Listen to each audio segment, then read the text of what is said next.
Alors aujourd'hui, dans le cadre de la série de vidéos d'introduction à l'apprentissage supervisé et au réseau de neurones, on va parler de graphes et de comment parcourir un graphe.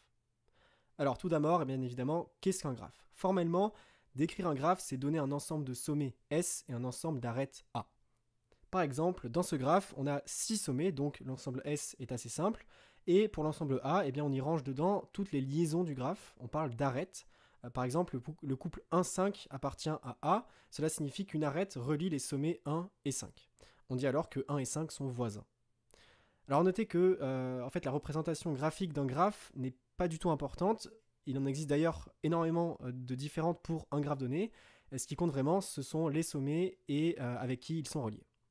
Donc voici la définition la plus simple qu'on puisse donner pour un graphe.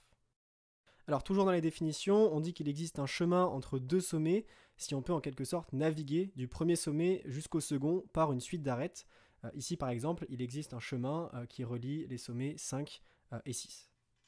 Et enfin, on distingue un type de chemin assez particulier qui est celui qui commence et qui se termine au même endroit. On parle de cycle et on parle de graphe cyclique pour désigner un graphe qui possède au moins un cycle, sinon on parle de graphe acyclique. Alors au cours des prochaines vidéos, on sera amené à rencontrer un autre type de graphe, ce sont les graphes orientés. Cette fois-ci, on ne parle plus d'arêtes, mais d'arcs. En fait, on va donner un sens aux arêtes. Donc maintenant, dans A, en fait, on va faire la différence entre les couples AB et BA. Donc graphiquement, on montre cela avec des flèches. Et pour la terminologie, on va maintenant parler de voisins entrants et de voisins sortants. Par exemple, 3 est un voisin entrant pour 1 et 2 est un voisin sortant pour 1. Mais 2 n'est pas un voisin entrant pour 1. Et si on évoque le terme de voisin sans préciser s'il est entrant ou sortant, c'est qu'on se réfère en général à un voisin qui est sortant. Et on a évidemment l'équivalent des chemins et des cycles pour les graphes orientés. Donc pour les chemins, c'est toujours la même idée, il faut qu'on puisse naviguer du premier sommet au second en allant cette fois-ci évidemment dans le sens des flèches. Donc ici, il existe un chemin reliant 5 à 3, mais il n'en existe pas un qui va de 3 à 5. Et donc l'équivalent du cycle pour les graphes orientés, ce sont les circuits. Pareil, on parle de graphes avec circuit ou bien de graphes sans circuit. Alors maintenant qu'on a clarifié la définition d'un graphe, on va pouvoir voir comment le parcourir. Alors déjà, pourquoi est-ce qu'on voudrait parcourir un graphe? Alors pour des graphes ayant une utilisation pratique dans la vie de tous les jours, ce type de graphes sont en général composés d'énormément de sommets et on n'a pas du tout la possibilité de les représenter graphiquement comme on a fait avec les graphes précédents qui sont très simples. Mais le problème, c'est que ces graphes, on aimerait quand même avoir certaines propriétés dessus. Par exemple, est-ce qu'ils comportent un cycle? Est-ce qu'ils sont connexes? C'est-à-dire, est-ce qu'on peut relier n'importe quel sommet du graphe entre eux par un chemin? Ou encore, dans un graphe où les arêtes sont pondérées par des distances, quelle est la distance séparant d'un sommet d'un autre sommet? Toutes ces questions, on va pouvoir y répondre par eh bien, justement, le parcours de ces graphes. L'idée principale lors du parcours de graphe, c'est qu'on va partir d'un sommet initial et on va explorer de proche en proche ses voisins, puis les voisins de ses voisins, etc. jusqu'à épuisement. Alors un peu plus formellement, voici le pseudocode, la trame que l'on va suivre à chaque parcours de graphe. Donc pour le parcours, on va avoir besoin d'une liste qu'on va appeler déjà vu, qui va répertorier les sommets qu'on a déjà vus pendant le parcours pour ne pas bien visiter deux fois le même sommet. Et également, on va définir attraité, qui est une structure de données qui va stocker les sommets à visiter par la suite. Le parcours commence sur un sommet initial S0 que l'on ajoute à attraité et à déjà vu. Et ensuite, on va rentrer dans une boucle tant que qui s'arrête lorsque attraité est vide. Donc cette boucle, qu'est-ce qu'on va y faire? On va y sortir un sommet de attraité, on va bien le traiter et ensuite on va regarder ses voisins. S'ils n'ont pas été déjà vus, on les ajoute et on recommence cela jusqu'à ce que attraité soit vide. Donc on voit bien cette idée de parcours de proche en proche, on traite un sommet, puis on regarde ses voisins et on répète. Alors peut-être que vous avez remarqué, je n'ai pas été très précis sur l'objet à traiter. En fait, qu'est-ce que ça veut dire, par exemple, sortir un élément de à traiter? Eh bien, en fait, selon le type de parcours que l'on veut, la structure de à traiter va être différente. Alors avant d'aller plus loin, on va faire une petite parenthèse pour définir deux structures de données qui sont les fils et les piles. Ce sont des structures de données assez proches de la liste, comme la liste dans Python, seulement ça va être la manière dont on accède à un élément qui n'est pas libre. Alors pour la file, on ajoute des éléments d'une façon normale, donc les uns après les autres, mais lorsque l'on veut retirer un élément, c'est le premier élément ajouté qui nous est donné, comme dans une file d'attente. Et en fait, ça respecte le principe du FIFO, c'est-à-dire first in, first out, le premier arrivé et le premier à sortir. Au contraire, Pour la pile, une fois les éléments ajoutés, celui qui est retiré, lorsqu'on veut sortir un élément de la pile, c'est celui qui se trouve au-dessus de la pile, c'est-à-dire le dernier ajouté. Donc ça respecte le principe du LIFO, last in, first out, donc c'est le dernier arrivé qui est le premier à sortir. Et on peut comparer ça à une pile d'assiettes. Eh bien, ces deux structures de données vont donner naissance à deux parcours de graphes différents. Lorsque A traité est une file, on parle de parcours en largeur, et lorsque A traité est une pile, on parle de parcours en profondeur. Alors pour avoir une bonne intuition sur ce que font réellement ces parcours, on va les réaliser à la main sur ce graphe, en commençant à chaque fois par le sommet 1. Donc on commence par le parcours en largeur, où l'on initialise A traité, qui est donc une file, et déjà vu une liste. Pour commencer le parcours, on appelle donc parcours 1. 1 est alors ajouté à A traité ainsi qu'à déjà vu. On rentre alors dans la boucle. On sort le seul élément de A traité que l'on traite, donc 1. Et j'ai représenté ça ici par la couleur rouge.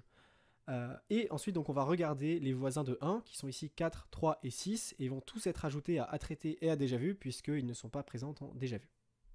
Et une fois cela fait, eh bien, le premier passage dans la boucle est terminé, et comme A traité n'est pas vide, eh bien, on va continuer cette boucle. On extrait donc 4 que l'on traite, puis on ajoute à A traité et à déjà vu les voisins de 4 qui n'ont pas encore été vus, c'est-à-dire ici 2 et 5. Et puis ensuite on recommence un passage, cette fois-ci on extrait 3 de la file, on le traite, on ajoute 7. Puis même chose avec 6 que l'on extrait et que l'on traite, 9 est ajouté à A traité et à déjà vu.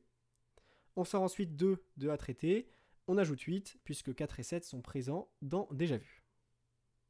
Vient ensuite le traitement de 5 que l'on extrait de la file, tous ses voisins sont dans déjà vu donc il n'a rien à faire.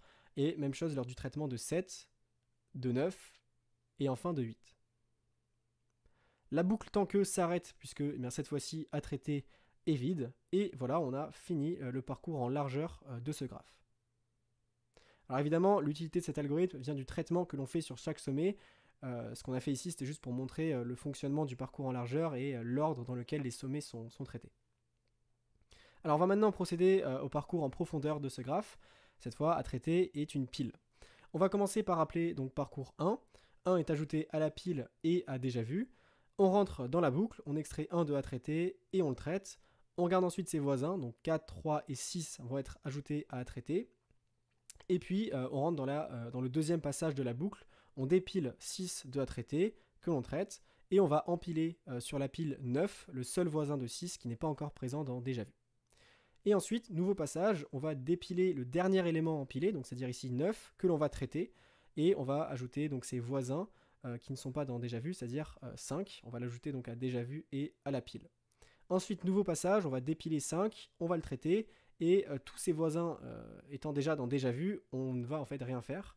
Le passage de la boucle se termine, et on va pouvoir dépiler l'élément suivant, c'est-à-dire 3, que l'on traite, et on va empiler le voisin 7, que l'on va également ajouter à déjà vu. On dépile ensuite 7, et on empile 2 et 8. On va ensuite dépiler 8, qu'on le traite, et on ne fait rien puisque 2 et 7 sont dans déjà vu, et on continue de dépiler avec 2. Là aussi, tous ses voisins ont déjà été vus, on ne fait rien. Puis, dernier passage de la boucle, on dépile 4, on le traite, et on s'aperçoit que tous ses voisins sont dans déjà vu, il n'y a donc rien à faire. Et maintenant, comme A traité est vide, eh bien la boucle tant que se termine, ainsi que le parcours en profondeur. Alors évidemment, la question qu'on se pose, c'est pourquoi avoir deux parcours différents? Quelle est la différence entre ces deux parcours? Alors oui, l'un utilise une file et l'autre une pile, mais concrètement, quelle est la conséquence sur le parcours du graphe? Eh bien, pour illustrer cette différence, on va regarder ce qui se passe sur un graphe très simple, en commençant à chaque fois du sommet central de ce graphe. Et si on effectue le parcours en largeur, en fait, on se rend compte que les sommets qui sont à une distance 1 du sommet initial, du sommet central, vont d'abord être visités, puis ce seront ensuite les sommets qui sont à une distance 2. Alors que si on procède au parcours en profondeur, en fait, on va visiter les 4 branches issues du sommet central les unes après les autres. Et c'est un peu l'idée qu'il y a derrière le nom parcours en profondeur. On va explorer les profondeurs du graphe en priorité. Et en fait, si on regarde ce qu'on a fait pour le graphe de tout à l'heure, on a fait donc les deux parcours et on se rend compte que la conclusion est la même. Pour le parcours en largeur, ce sont d'abord les sommets 4, 3 et 6 qui ont été visités, et ces 3 sommets sont bien à une distance 1 du sommet initial. Puis ensuite sont venus les sommets 2, 7, 9 et 5, tous à une distance 2 du sommet initial.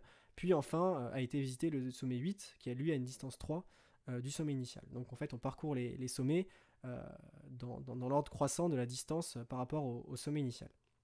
Alors qu'au contraire, eh bien, le parcours en profondeur qu'on a fait sur ce graphe, en fait, on a exploré les sommets en suivant des branches issues du sommet initial. On voit qu'il explore 3 branches différentes, les unes après les autres. Alors en pratique, lorsqu'on veut implémenter un parcours en profondeur, on le fait d'une manière récursive. Donc voici le nouveau pseudocode. Et comme on le voit déjà, il est plus court à écrire, mais c'est surtout que la récursivité, c'est-à-dire le fait de faire appel à la fonction parcours dans la fonction parcours, eh bien cette récursivité permet de ne pas avoir à gérer la pile à traiter. On n'a plus que déjà vu qui reste.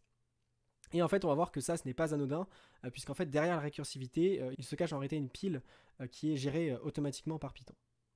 Alors pour illustrer ça, on va se pencher un peu plus sur le mécanisme de récursivité, et pour cela on va se baser sur une fonction récursive simple, la fonction factorielle, bien qui renvoie pour un n donné, qui va calculer et renvoyer donc n factoriel, en se basant sur la relation de récurrence, donc n factoriel est égal à n fois n-1 factoriel, et évidemment il faut se donner un cas de base, donc qui est ici le cas où 0 factoriel en fait, égale à 1, c'est-à-dire le cas où n égale 0. Alors imaginons qu'on veuille calculer 3 factoriels, donc pour cela on va lancer l'appel factoriel 3. Qu'est-ce qui va se passer? Eh bien en fait Python va créer ce qu'on appelle une pile d'exécution qui lui permet en fait de savoir à tout instant ce qu'il doit faire. Donc sans surprise cet objet est une pile, la structure de données qu'on a vue précédemment. Donc ce qu'il va faire c'est qu'il va empiler factoriel 3, et comme factoriel 3 se trouve sur le dessus de la pile, il va l'exécuter. Est-ce que 3 égale 0? Non, donc la fonction va renvoyer en fait 3 fois factoriel 2, mais factoriel 2, eh bien, on ne le connaît pas et c'est un appel récursif. Donc Python va le détecter et il va l'empiler sur la pile d'exécution. Alors à noter qu'à ce moment-là, factoriel 3 n'a pas terminé son exécution et c'est pour ça qu'il reste sur la pile. En fait, il attend le résultat de factoriel 2 pour renvoyer sa valeur et terminer l'exécution. Donc une fois factoriel 2 empilé, comme il se trouve sur le dessus de la pile, eh bien, Python va l'exécuter. 2 est différent de 0, donc eh bien, factoriel 2 va renvoyer 2 fois factoriel 1, et là en fait c'est la même chose qui se passe, Python va empiler factoriel 1 sur la pile et va l'exécuter. 1 est encore différent de 0, donc eh bien, factoriel 1 va renvoyer une fois factoriel 0, donc pareil, encore une fois on va empiler factoriel 0, et on va l'exécuter. Et cette fois-ci, 0 est bien égal à 0, donc on va renvoyer la valeur 1. Et on la renvoie à qui? À la fonction qui se trouve juste en dessous dans la pile factoriel 1 qui justement atteint cette valeur pour se terminer. Et comme factoriel 0 est terminé, on peut le dépiler. Donc à ce moment-là, on revient à l'exécution de factoriel 1 puisqu'il est sur le dessus de la pile, qui, eh bien, ayant reçu la valeur de factoriel 0, peut lui aussi se terminer et renvoyer sa valeur à ce qui est en dessous de lui dans la pile, c'est-à-dire factoriel 2. Et puis donc l'exécution de factoriel 2 reprend, et à ce moment-là, la fonction peut renvoyer son résultat à factoriel 3. Et enfin, l'exécution de factoriel 3 reprend. Donc factoriel 3 renvoie sa valeur, qui vaut 6. On peut alors dépiler factoriel 3 et l'algorithme est terminé. Voilà donc la cuisine interne que fait Python lorsqu'on utilise une fonction récursive. Et finalement, en fait, on voit que Python utilise une pile pour gérer ses appels récursifs. Donc il n'est pas étonnant de voir qu'on peut se débarrasser d'une pile dans un algorithme en l'écrivant de manière récursive. Et en fait, c'est ce qu'on fait avec le parcours en profondeur. En fait, on délègue en quelque sorte une partie du travail à Python. Alors voici une petite mise en pratique pour essayer de comprendre l'équivalence entre la forme itérative, donc en présence de la boucle tant que, et la forme récursive. Donc admettons qu'on parcourt une branche constituée des sommets donc A, B et C, et qu'on arrive sur le sommet A pour la première fois et que aucun des sommets A, B et C n'est dans déjà vu. Donc pour le parcours en profondeur itératif, on dépile A de la pile, et comme B est un voisin non vu de A, eh bien on va l'empiler. Et comme la pile fonctionne donc sur le principe du LIFO, on dépile directement B pour le traiter. Et de la même manière, on va empiler C pour le dépiler juste ensuite. Et pour ce qui est de la version donc récursive, on va visiter A pour la première fois. Donc parcours de A va être empilé sur la pile d'exécution, puis exécuté. Et dans l'exécution de parcours A, un appel va être fait vers parcours B, puisque B n'a pas été vu. Donc parcours B va être empilé sur parcours A. Et donc au sein de parcours B qui va être exécuté, on va faire un appel à parcours C, qui est empilé au-dessus puis exécuté. Et plus tard, lorsque la branche issue de C aura été complètement visitée, c'est-à-dire que lorsqu'on visitera un sommet issu de C dont tous les voisins sont dans déjà vu, eh bien la pile d'exécution sera vidée au fur et à mesure, on va remonter vers A et la pile d'exécution va être vidée un peu lorsque on avait réussi à avoir la valeur 1 pour factoriel de 0 et la pile d'exécution était vidée. Et donc eh bien à la fin la pile d'exécution sera à la même qu'au début. Alors en mot rapide sur l'implémentation en Python de ce qu'on a vu dans cette vidéo. Donc déjà, comment est-ce qu'on fait pour représenter un graphe? Une manière de s'y prendre, c'est d'utiliser ce qu'on appelle des listes d'adjacence, c'est-à-dire en fait donner pour chaque sommet du graphe la liste de ses voisins. Et pour regrouper en fait tous les sommets, on utilise ici un dictionnaire, mais on pourrait utiliser autre chose. Alors voici le code pour le parcours en largeur.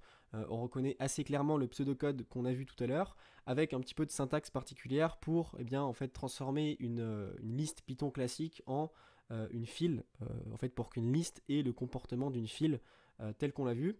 Et pour le parcours en profondeur itératif, c'est la même chose, on reconnaît le pseudocode avec cette fois-ci l'utilisation de la fonction pop pour en quelque sorte transformer une liste en une pile. Et enfin, le parcours en profondeur récursif, là, il n'y a rien de plus à remarquer. Donc voici les deux types de parcours qui sont donc fondamentalement différents, même si on voit que en fait, ce sont presque les mêmes, c'est juste une structure de données qui change, qui fait qu'en fait, on a quand même deux parcours qui n'ont pas la même méthode en fait pour explorer les sommets d'un graphe.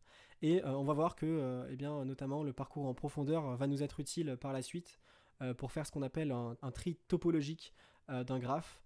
Donc ça, on verra ça dans la prochaine vidéo.